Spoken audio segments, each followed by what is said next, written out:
Okay, welcome back. This is going to be my second Sorcery Contested round video. This is going to be a water deck, kind of control-y, definitely a late game deck for sure. It's going to be trying to play some big creatures, flood the board, gain a bunch of life, and then kind of close out the avatar with only a couple of big hits. So first off, we're going to start with the seer. It's really important to get this deck going with a bunch of flood cards. Try to get all the sites as flooded as possible. Helps against the cards like Bury and Earthquake as well, since you won't be able to bury any creatures on those boards. We start with the lands. So we got the rivers. Basically just let you scry. A bunch of those. So we got 3 of each of those. We got Undertow. So this is going to help me maneuver units around, their units, my units. It's also going to be good with another card in here to help kill units. So I have 3 of those in there to help me move stuff around, possibly get rid of stuff. Floodplain, great card, trying to flood stuff to get our units into these water spaces to get them bigger. Bottomless Pit. So if I can turn this into a water site with flooding, I can use cards like Undertow. There's also a card in here, Riptide, where I can move stuff in here on my opponent's side and just get rid of it. We got one of the Leviathan. Probably will be able to get that 8 because of the late game. Just not sure, something I really need 2 of. And then I run 1 of each tower. The ramp for this card I just think is super good. Just being able to play a land to get an extra mana for that turn seems, well, is very good. Plus I can also flood this, which makes it a water site. Okay, so now we're going to start off here with the ordinaries. So we got 3 Riptides. That's going to draw us a card. It's also going to be able to pull units, hopefully their units, into the Bottomless Pit and kill them. If not, it can get our guys into position to do some big attacks. Running 2 Drowns. Got 3 Pirate Ships. It's good stats for the cost. It is waterbound, but again, we're trying to flood the whole board.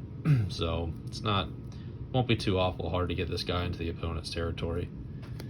These guys, basically just in here for the card draw. I have 1 Sunken Treasure in this deck that we'll get to that helps you also draw cards. So basically the plan is to get these guys early with the Sunken Treasure, dive down, pick the treasure back up, and get those extra cards. Ice Lance can be a finisher, can also help with a bunch of smaller swarm decks. Got 2 of those. Got 3 Anui Undyne. This guy can be gigantic if we're able to flood the board. And again, 1 shot, or any, well, not any avatar, but a lot of avatars hopefully have done a few damage here or there. But if you can flood the entire board with a couple of cards in here, you can just basically hit somebody for 15, 20, no problem. Stormy Seas, just a big old one-sided board wipe for 1 square. Gets rid of a bunch of stuff because again we'll be flooding the board. Floods, this is one of our cards we want to be flooding the board with. I got 3 of these in here. I had 4 at one point, but that just seemed a bit excessive because after the first one, unless I get rid of it, there's no point of having it anymore. Font of Life, this is one of those cards that's going to keep us alive to the end, especially against like super aggressive decks. So we're able to flood the board, flood 8 or 9 sites, or have 8 or 9 water sites in play. Play this, gaining 8 or 9 life. Very good card. Marine Voyage. This is more of like a finisher. After we've flooded the board, we can get our big minions into position to hit an avatar or to kill something. But definitely a very like late game, close the game out kind of card. Or someone's on death's door, get that damage in to kill and finish them off. Sunken Treasure. It's just to get cards. Basically, the mermaids are in here to get this card. And that is basically it, just some card draw. Harpooners. These guys are in here for a little bit of control, just to move stuff around if we need to. Deal with pesky little like 1 drops or 1 strength creatures. Not the best thing in the world. They're more of like a utility, but nothing special. So we got some ramp. We got Mix Aqua, 1 of those. 2 Abundance. If we can get this card going like early, and then we just never have to draw a site again, it's fantastic, and you've hitting the top of your mana curve like right off the bat when you get this down. Wrath of the Sea, flooding and removal. Just have 1 of those. 2 of the Hydras. Really like this card. It's hard to deal with. You won't be able to team up on this guy. You got to kill it in one go or not at all. There's 2 of those in the deck.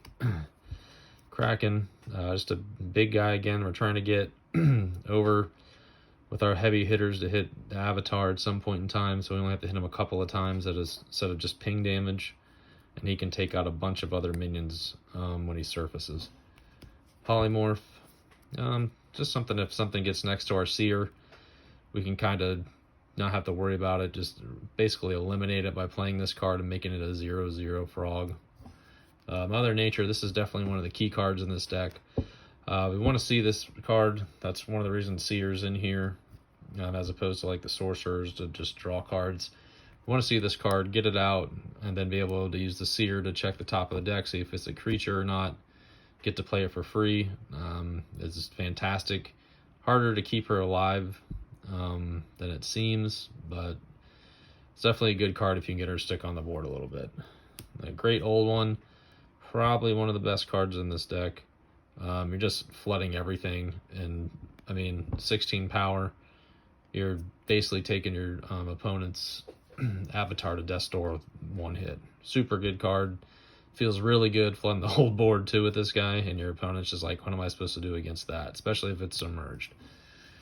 Lord of Unland. I don't see this card talked about a whole lot. This card's awesome. Giving everything +1 power that you're playing. So those little mermaids that come out that just draw you a card now have 2 power. Just everything just gets way stronger for this. Even if this guy's submerged, he still gives everything the +1. And he's good luck getting rid of him unless your opponent's playing water, if that's the case. Great card. And then some more ramp and some more threshold to help get that land with the 8 threshold going. And just provides ramp. All right, thanks for watching.